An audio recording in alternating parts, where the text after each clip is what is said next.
Spracovanie objednávky v laboratóriu. Ako technikovi mi prišlo niekoľko notifikačných mailov o tom, že mi pán lektor poslal objednávky. Prihlásim sa teda pod svojím účtom do Diascoru do svojho účtu a vidím, že áno, mám tu nejaké objednávky, ktoré mi poslal pán doktor Krátky zo Zubov Zvolen.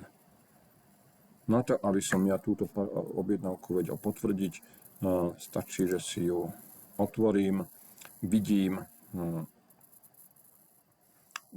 tu sken, dokážem si ho rozkliknúť, dokážem si na ňu pozrieť.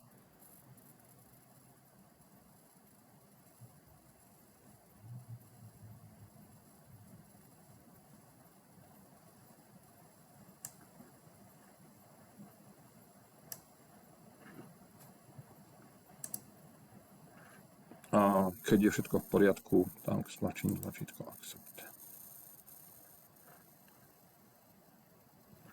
No a na to, aby som sa ja dokázal dostať ku mojim súborom, zoberiem si ten sken, odkliknem si ho a zobrazí sa mi tu ponuka menu Download As alebo stiahnuť ako. A v prípade stiahnuť ako mám na výber rôzne formáty, ktoré mi vyhovujú. To znamená DXD, STL, PLY alebo Exocad podľa toho, s ktorým softverom pracujem. Pokiaľ si vyberiem Exocad, tak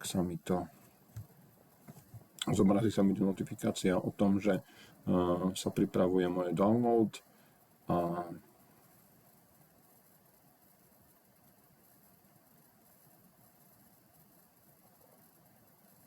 o chvíľočku sa mi zobrazí to, že prebieha stiahovanie súboru.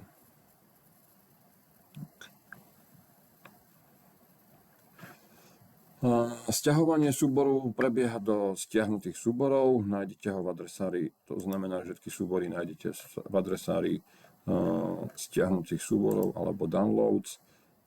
Vidíte, tu je tá zložka, ktorú som si práve stiahol.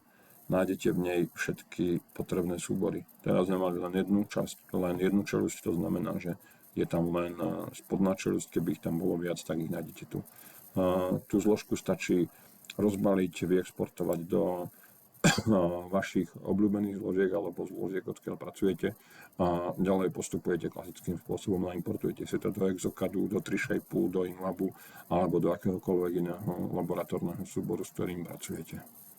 A ďalej pokračujete bežným súborom. Čo je dôležité poznamenať je, že tu dokážete komunikovať s lekárom, to znamená, že znovu viete mu buď napísať poznámku, je to v poriadku,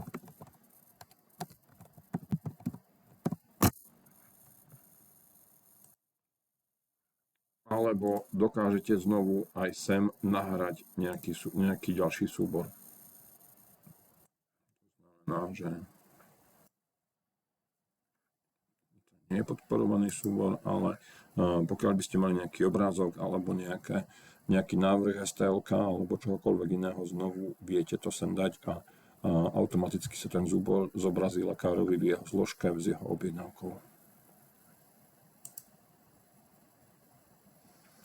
Takisto tu máte prehľad svojich zákazníkov, ktorých viete filtrovať, viete si ich prezerať podľa statusov, podľa toho, kedy boli vytvorené, kedy je požadované ich odoslanie naspäť a dokončenie.